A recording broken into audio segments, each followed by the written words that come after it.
part of being made in the image of God is sharing in some of God's communicable attributes.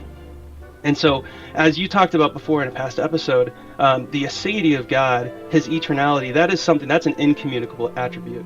So, part of who God is, there are things that we share, and there are things that are solely unique to God. So no one else is omniscient. No one else, has aseity.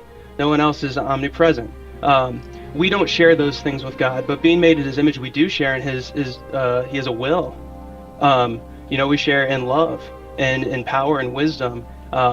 We engage in relationships. We're relational creatures. And so we speak.